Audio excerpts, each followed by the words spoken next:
بسم الله الرحمن الرحيم. الحمد لله رب العالمين، الرحمن الرحيم، مالك يوم الدين،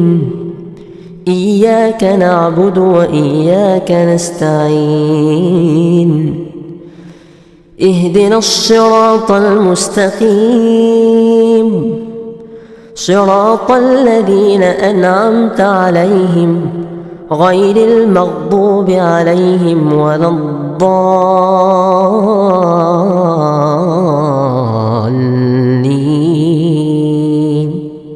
بسم الله الرحمن الرحيم. ألف لام ميم. ذلك الكتاب لا ريب فيه هدى للمتقين الذين يؤمنون بالغيب ويقيمون الصلاة ومما رزقناهم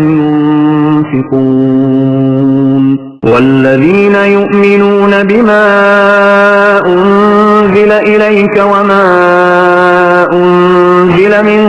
قبلك وبالآخرة هم يوقنون أولئك على هدى من ربهم وأولئك هم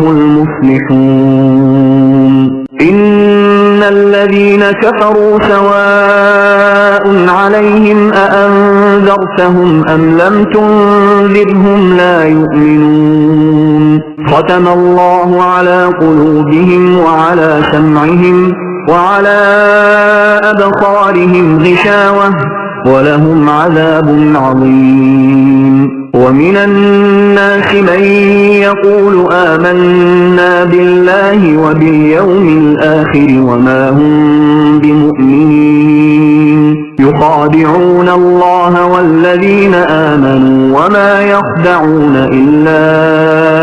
أنفسهم وما يشعرون. في قلوبهم مرض فزادهم الله مرضا ولهم عذاب أليم بما كانوا يكذبون. وإذا قيل لهم لا تفسدوا في الأرض قالوا إنما نحن مصلحون ألا إنهم هم المفسدون ولكن لا يشعرون. وإذا قيل لهم آمنوا كما آمن الناس قالوا أنؤمن كما آمن السفهاء ألا إنهم هم السفهاء ولكن لا يعلمون. وإذا لقوا الذين آمنوا قالوا آمنا وإذا خلوا إلى شياطينهم قالوا إنا معكم إنما نحن مستهزئون. الله يستهزئ بهم ويمدهم في طغيانهم يعمهون. أولئك الذين اشتروا الضلالة بالهدى فما ربحت تجارتهم وما كانوا مهتدين. مثلهم كمثل الذي استوقد نارا فلما أضاءت ما حوله ذهب الله بنورهم وتركهم في ظلمات لا يبصرون. صم بكم عمي فهم لا يرجعون. أو كصيب من السماء فيه ظلمات ورعد وبرق يجعلون أصابعهم في آذانهم من الصواعق حذر الموت والله محيط بالكافرين. يكاد البرق يخطف أبصارهم كلما أضاء لهم مشوا فيه وإذا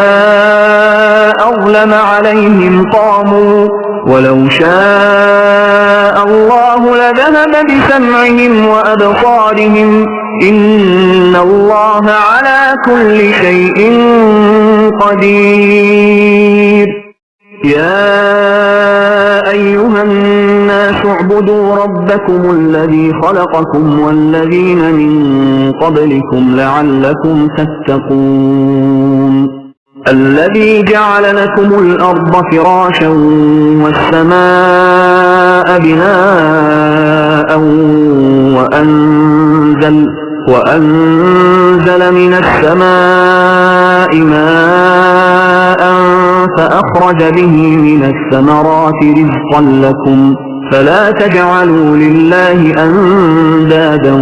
وأنتم تعلمون. وإن كنتم في ريب مما نزلنا على عبدنا فأتوا بسورة من مثله وادعوا شهداءكم من دون الله إن كنتم صادقين. فإن لم تفعلوا ولن تفعلوا فاتقوا النار التي وقودها الناس والحجارة أعدت للكافرين. وبشر الذين آمنوا وعملوا الصالحات أن لهم جنات تجري من تحتها الأنهار كلما رزقوا منها من ثمرة رزقا قالوا هذا الذي رزقنا من قبل وأتوا به متشابها ولهم فيها أزواج مطهرة وهم فيها خالدون. إن الله لا يستحيي أن يضرب مثلا ما بعوضة فما فوقها فأما الذين آمنوا فيعلمون أنه الحق من ربهم وأما الذين كفروا فيقولون ماذا أراد الله بهذا مثلا يضل به كثيرا ويهدي به كثيرا وما يضل به إلا الفاسقين الذين ينقضون عهد الله من بعد ميثاقه ويقطعون ما أمر الله به أن يوصل ويفسدون في الأرض أولئك هم الخاسرون. كيف تكفرون بالله وكنتم أمواتا فأحياكم ثم يميتكم ثم يحييكم ثم إليه ترجعون. هو الذي خلق لكم ما في الأرض جميعا ثم استوى إلى السماء فسواهن 7 سماوات وهو بكل شيء عليم. وإذ قال ربك للملائكة إني جاعل في الأرض خليفة قالوا أتجعل فيها من يفسد فيها ويسفك الدماء ونحن نسبح بحمدك ونقدس لك قال إني أعلم ما لا تعلمون. وعلم آدم الأسماء كلها ثم عرضهم على الملائكة فقال أنبئوني بأسماء هؤلاء إن كنتم صادقين. قالوا سبحانك لا علم لنا إلا ما علمتنا إنك أنت العليم الحكيم. قال يا آدم أنبئهم بأسمائهم فلما أنبأهم بأسمائهم قال ألم أقل لكم إني أعلم غيب السماوات والأرض وأعلم ما تبدون وما كنتم تكتمون وإذ قلنا للملائكة اسجدوا لآدم فسجدوا إلا إبليس أبى واستكبر وكان من الكافرين وقلنا يا آدم اسكن أنت وزوجك الجنة وكلا منها رغدا حيث شئتما ولا تقربا هذه الشجرة فتكونا من الظالمين فأزلهما الشيطان عنها فأخرجهما مما كانا فيه وقلنا اهبطوا بعضكم لبعض عدو ولكم في الأرض مستقر ومتاع إلى حين فتلقى آدم من ربه كلمات فتاب عليه إنه هو التواب الرحيم قلنا اهبطوا منها جميعا فإما يأتينكم مني هدى فمن تبع هداي فلا خوف عليهم ولا هم يحزنون والذين كفروا وكذبوا بآياتنا أولئك أصحاب النار هم فيها خالدون يا بني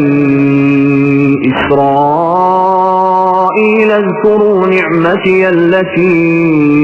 أنعمت عليكم وأوفوا بعهدي أوف بعهدكم وإياي فارهبون وآمنوا بما أنزلت مصدقا لما معكم ولا تكونوا أول كافر به ولا تشتروا بآياتي ثمنا قليلا وإياي فاتقون ولا تلبسوا الحق بالباطل وتكتموا الحق وأنتم تعلمون وأقيموا الصلاة وآتوا الزكاة واركعوا مع الراكعين أتأمرون الناس بالبر وتنسون أنفسكم وأنتم تتلون الكتاب أفلا تعقلون واستعينوا بالصبر والصلاة وإنها لكبيرة إلا على الخاشعين الذين يظنون أنهم ملاقو ربهم وأنهم إليه راجعون يا بني إسرائيل اذكروا نعمتي التي أنعمت عليكم وأني فضلتكم على العالمين واتقوا يوما لا تجزي نفس عن نفس شيئا ولا يقبل منها شفاعة ولا يؤخذ منها عدل ولا هم ينصرون وإذ نجيناكم من آل فرعون يسومونكم سوء العذاب يذبحون أبناءكم ويستحيون نساءكم وفي ذلكم بلاء من ربكم عظيم وإذ فرقنا بكم البحر فأنجيناكم وأغرقنا آل فرعون وأنتم تنظرون وإذ واعدنا موسى 40 ليلة ثم اتخذتم العجل من بعده وأنتم ظالمون ثم عفونا عنكم من بعد ذلك لعلكم تشكرون وإذ آتينا موسى الكتاب والفرقان لعلكم تهتدون وإذ قال موسى لقومه يا قوم إنكم ظلمتم أنفسكم باتخاذكم العجل فتوبوا إلى بارئكم فاقتلوا أنفسكم ذلكم خير لكم عند بارئكم فتاب عليكم إنه هو التواب الرحيم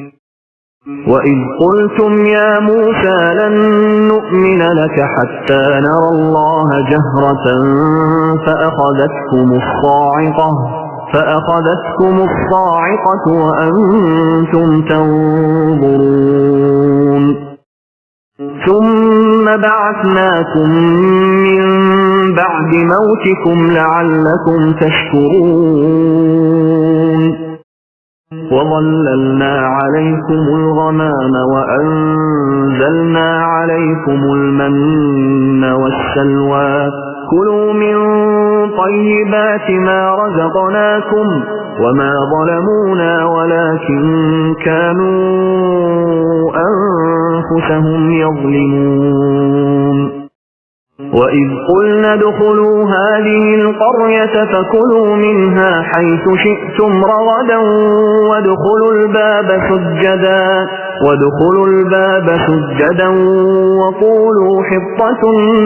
نغفر لكم خطاياكم وسنزيد المحسنين فبدل الذين ظلموا قولا غير الذي قيل لهم فأنزلنا على الذين ظلموا رجزا من السماء بما كانوا يفسقون وإذ استسقى موسى لقومه فقلنا اضرب بعصاك الحجر فانفجرت منه 12 عينا قد علم كل أناس مشربهم كلوا واشربوا من رزق الله ولا تعثوا في الأرض مفسدين وإذ قلتم يا موسى لن نصبر على طعام واحد فادع لنا ربك يخرج لنا مما تنبت الأرض من بقلها وقثائها وفومها وعدسها وبصلها قال أتستبدلون الذي هو أدنى بالذي هو خير اهبطوا مصرا فإن لكم ما سألتم وضربت عليهم الذلة والمسكنة وباءوا بغضب من الله ذلك بأنهم كانوا يكفرون بآيات الله ويقتلون النبيين بغير الحق ذلك بما عصوا وكانوا يعتدون إن الذين آمنوا والذين هادوا والنصارى والصابئين من آمن بالله واليوم الآخر وعمل صالحا فلهم أجرهم عند ربهم ولا خوف عليهم ولا هم يحزنون وإذ أخذنا ميثاقكم ورفعنا فوقكم الطور خذوا ما آتيناكم بقوة واذكروا ما فيه لعلكم تتقون ثم توليتم من بعد ذلك فلولا فضل الله عليكم ورحمته لكنتم من الخاسرين ولقد علمتم الذين اعتدوا منكم في السبت فقلنا لهم كونوا قردة خاسئين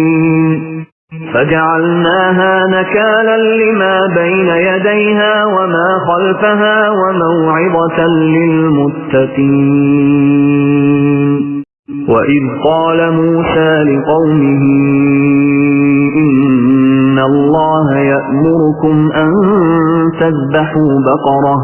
قالوا أتتخذنا هزوا قال أعوذ بالله أن أكون من الجاهلين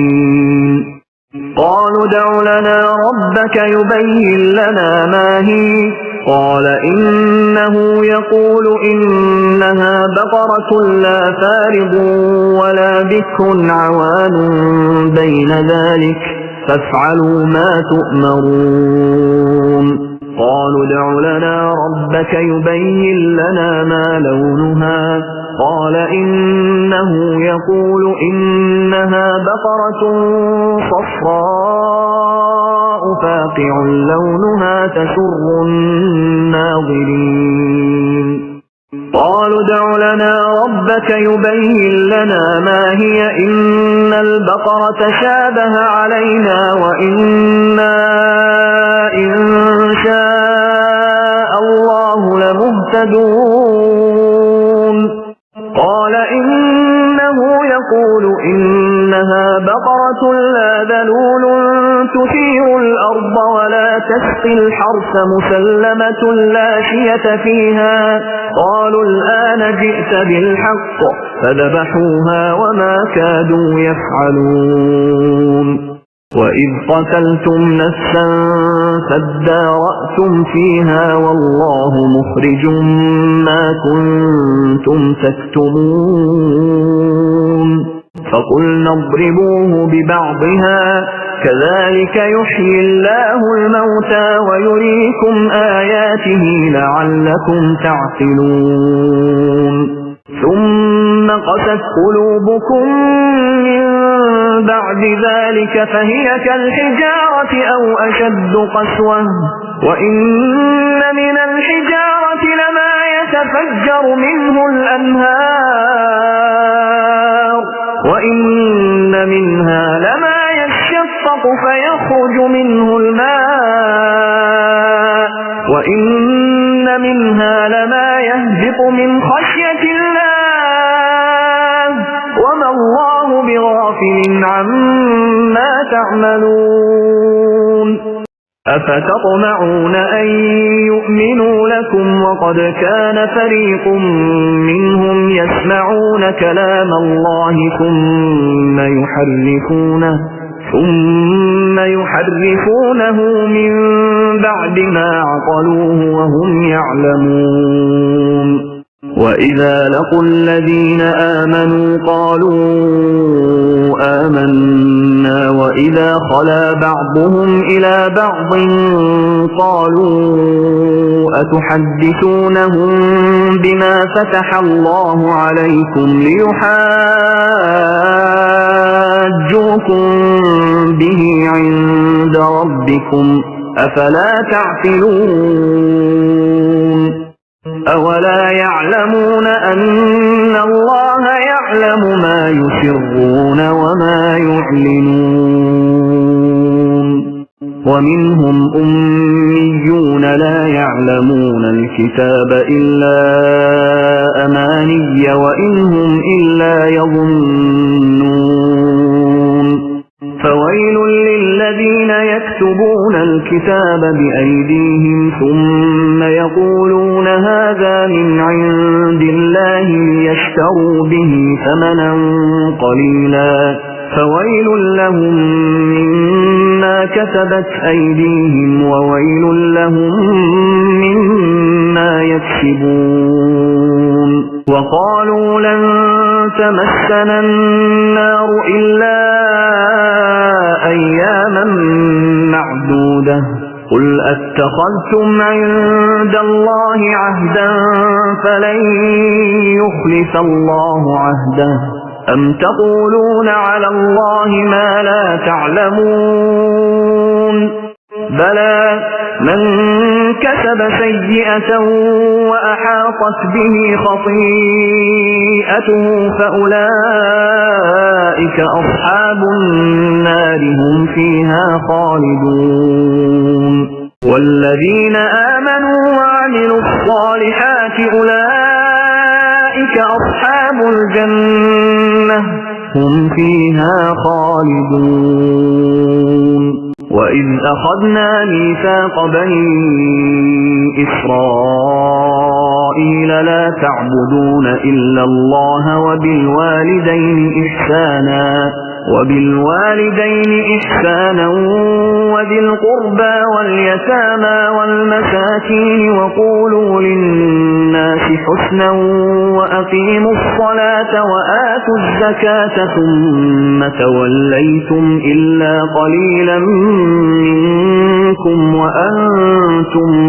معرضون وإذ أخذنا ميثاقكم لا تسفكون دماءكم ولا تخرجون أنفسكم من دياركم ثم أقررتم وأنتم تشهدون ثم أنتم هؤلاء تقتلون أنفسكم وتخرجون فريقا منكم من ديارهم تظاهرون عليهم بالإثم والعدوان وإن يأتوكم أسارى تفادوهم وهو محرم عليكم إخراجهم أفتؤمنون ببعض الكتاب وتكفرون ببعض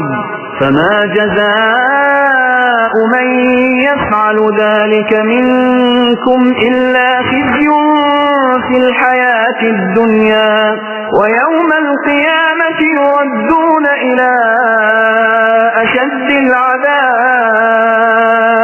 وما الله بغافل عما تعملون أولئك الذين اشتروا الحياة الدنيا بالآخرة فلا يخفف عنهم العذاب ولا هم ينصرون ولقد آتينا موسى الكتاب وقفينا من بعده بالرسل وآتينا عيسى ابن مريم البينات وأيدناه بروح القدس أفكلما جاءكم رسول بما لا تهوى أنفسكم استكبرتم ففريقا كذبتم وفريقا تقتلون وقالوا قلوبنا غلف بل لعنهم الله بكفرهم فقليلا ما يؤمنون ولما جاءهم كتاب من عند الله مصدق لما معهم وكانوا من قبل يستفتحون على الذين كفروا فلما جاءهم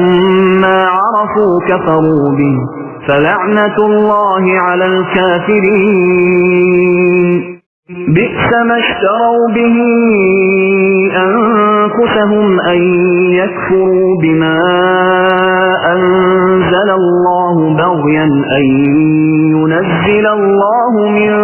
فضله على من يشاء من عباده فباءوا بغضب على غضب وللكافرين عذاب مهين وإذا قيل لهم آمنوا بما أنزل الله قالوا نؤمن بما أنزل علينا ويكفرون بما وراءه وهو الحق مصدقا لما معهم قل فلم تقتلون أنبياء الله من قبل إن كنتم مؤمنين ولقد جاءكم موسى بالبينات ثم اتخذتم العجل من بعده وأنتم ظالمون وإذ أخذنا ميثاقكم ورفعنا فوقكم الطور خذوا ما آتيناكم بقوة واسمعوا قالوا سمعنا وعصينا وأشربوا في قلوبهم العجل بكفرهم قل بئس ما يأمركم به إيمانكم إن كنتم مؤمنين قل إن كانت لكم الدار الآخرة عند الله خالصة من دون الناس فتمنوا الموت إن كنتم صادقين ولن يتمنوه أبدا بما قدمت أيديهم والله عليم بالظالمين ولتجدنهم أحرص الناس على حياة ومن الذين أشركوا يود أحدهم لو يعمر 1000 سنة وما هو بمزحزحه من العذاب أن يعمر والله بصير بما يعملون قل من كان عدوا لجبريل فإنه نزله على قلبك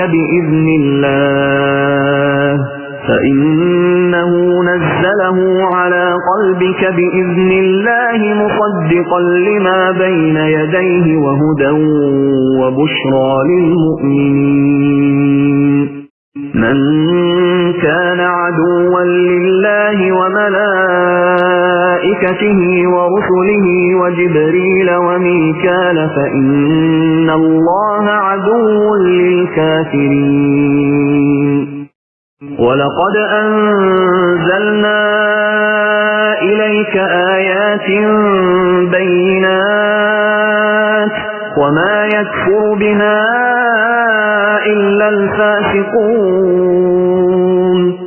أوكلما عاهدوا عهدا نبذه فريق منهم بل أكثرهم لا يؤمنون ولما جاءهم رسول من عند الله مصدق لما معهم نبذ فريق من الذين أوتوا الكتاب كتاب الله وراء ظهورهم كأنهم لا يعلمون واتبعوا ما تتلو الشياطين على ملك سليمان وما كفر سليمان ولكن الشياطين كفروا يعلمون الناس السحر وما أنزل على الملكين ببابل هاروت وماروت وما يعلمان من أحد حتى يقولا إنما نحن فتنة فلا تكفر فيتعلمون منهما ما يفرقون به بين المرء وزوجه وما هم بضارين به من أحد إلا بإذن الله ويتعلمون ما يضرهم ولا ينفعهم ولقد علموا لمن اشتراه ما له في الآخرة من خلاق ولبئس ما شروا به أنفسهم لو كانوا يعلمون ولو أنهم آمنوا واتقوا لمثوبة من عند الله خير لو كانوا يعلمون يا أيها الذين آمنوا لا تقولوا راعنا وقولوا انظرنا واسمعوا وللكافرين عذاب أليم ما يود الذين كفروا من أهل الكتاب ولا المشركين أن ينزل عليكم من خير من ربكم والله يختص برحمته من يشاء والله ذو الفضل العظيم ما ننسخ من آية أو ننسها نأت بخير منها أو مثلها ألم تعلم أن الله على كل شيء قدير ألم تعلم أن الله له ملك السماوات والأرض وما لكم من دون الله من ولي ولا نصير أم تريدون أن تسألوا رسولكم كما سئل موسى من قبل ومن يتبدل الكفر بالإيمان فقد ضل سواء السبيل ود كثير من أهل الكتاب لو يردونكم من بعد إيمانكم كفارا حسدا من عند أنفسهم من بعد ما تبين لهم الحق فاعفوا واصفحوا حتى يأتي الله بأمره إن الله على كل شيء قدير وأقيموا الصلاة وآتوا الزكاة وما تقدموا لأنفسكم من خير تجدوه عند الله إن الله بما تعملون بصير وقالوا لن يدخل الجنة إلا من كان هودا أو نصارى تلك أمانيهم قل هاتوا برهانكم إن كنتم صادقين بلى من أسلم وجهه لله وهو محسن فله أجره عند ربه ولا خوف عليهم ولا هم يحزنون وقالت اليهود ليست النصارى على شيء وقالت النصارى ليست اليهود على شيء وهم يتلون الكتاب كذلك قال الذين لا يعلمون مثل قولهم فالله يحكم بينهم يوم القيامة فيما كانوا فيه يختلفون ومن أظلم ممن منع مساجد الله أن يذكر فيها اسمه وسعى في خرابها أولئك ما كان لهم أن يدخلوها إلا خائفين لهم في الدنيا خزي ولهم في الآخرة عذاب عظيم ولله المشرق والمغرب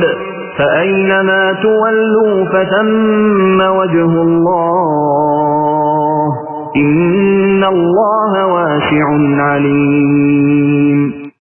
وقالوا اتخذ الله ولدا سبحانه بل له ما في السماوات والأرض كل له قانتون بديع السماوات والأرض وإذا قضى أمرا فإنما يقول له كن فيكون. وقال الذين لا يعلمون لولا يكلمنا الله أو تأتينا آية كذلك قال الذين من قبلهم مثل قولهم تشابهت قلوبهم قد بينا الآيات لقوم يوقنون. إنا أرسلناك بالحق بشيرا ونذيرا ولا تسأل عن أصحاب الجحيم. ولن ترضى عنك اليهود ولا النصارى حتى تتبع ملتهم قل إن هدى الله هو الهدى ولئن اتبعت أهواءهم بعد الذي جاءك من العلم ما لك من الله من ولي ولا نصير. الذين آتيناهم الكتاب يتلونه حق تلاوته أولئك يؤمنون به ومن يكفر به فأولئك هم الخاسرون. يا بني إسرائيل اذكروا نعمتي التي أنعمت عليكم وأني فضلتكم على العالمين. واتقوا يوما لا تجزي نفس عن نفس شيئا ولا يقبل منها عدل ولا تنفعها شفاعة ولا هم ينصرون. وإذ ابتلى إبراهيم ربه بكلمات فأتمهن قال إني جاعلك للناس إماما قال ومن ذريتي قال لا ينال عهد الظالمين. وإذ جعلنا البيت مثابة للناس وأمنا واتخذوا من مقام إبراهيم مصلى وعهدنا إلى إبراهيم وإسماعيل أن طهرا بيتي للطائفين والعاكفين والركع السجود. وإذ قال إبراهيم رب اجعل هذا بلدا آمنا وارزق أهله من الثمرات من آمن منهم بالله واليوم الآخر قال ومن كفر فأمتعه قليلا ثم أضطره إلى عذاب النار وبئس المصير. وإذ يرفع إبراهيم القواعد من البيت وإسماعيل ربنا تقبل منا إنك أنت السميع العليم. ربنا واجعلنا مسلمين لك ومن ذريتنا أمة مسلمة لك وأرنا مناسكنا وتب علينا إنك أنت التواب الرحيم. ربنا وبعث فيهم رسولا منهم يتلو عليهم آياتك ويعلمهم الكتاب والحكمة ويزكيهم إنك أنت العزيز الحكيم. ومن يرغب عن ملة إبراهيم إلا من سفه نفسه ولقد اصطفيناه في الدنيا وإنه في الآخرة لمن الصالحين. إذ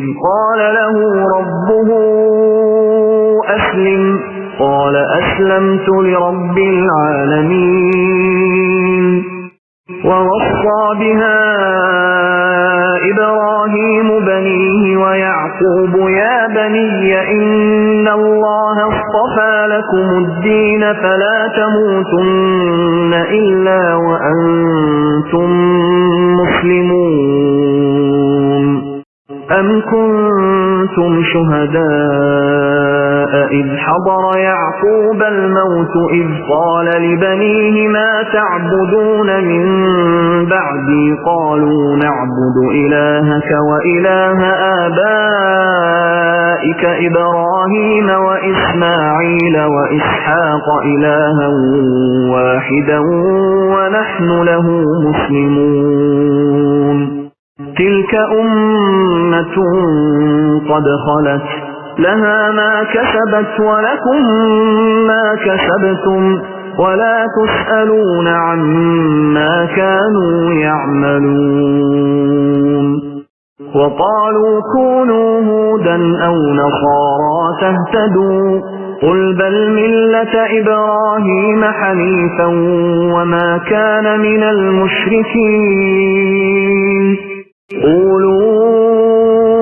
آمنا بالله وما أنزل إلينا وما أنزل إلى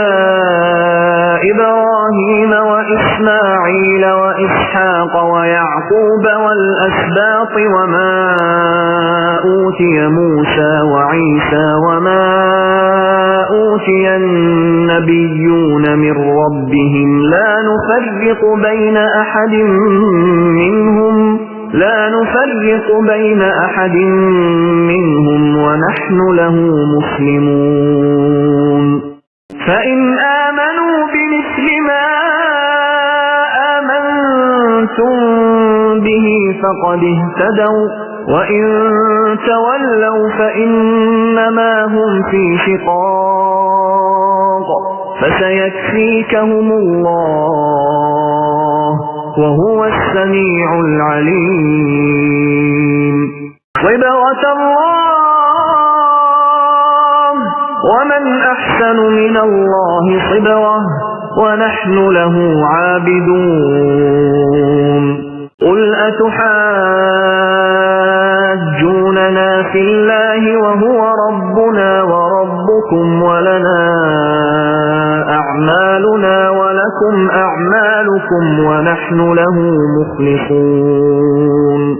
أم تقولون إن إبراهيم وإسماعيل وإسحاق ويعقوب والأسباط كانوا هودا أو نصارى قل أأنتم أعلم أم الله ومن أظلم ممن كتم شهادة عنده من الله وما الله بغافل عما تعملون. تلك أمة قد خلت لها ما كسبت ولكم ما كسبتم ولا تسألون عما كانوا يعملون.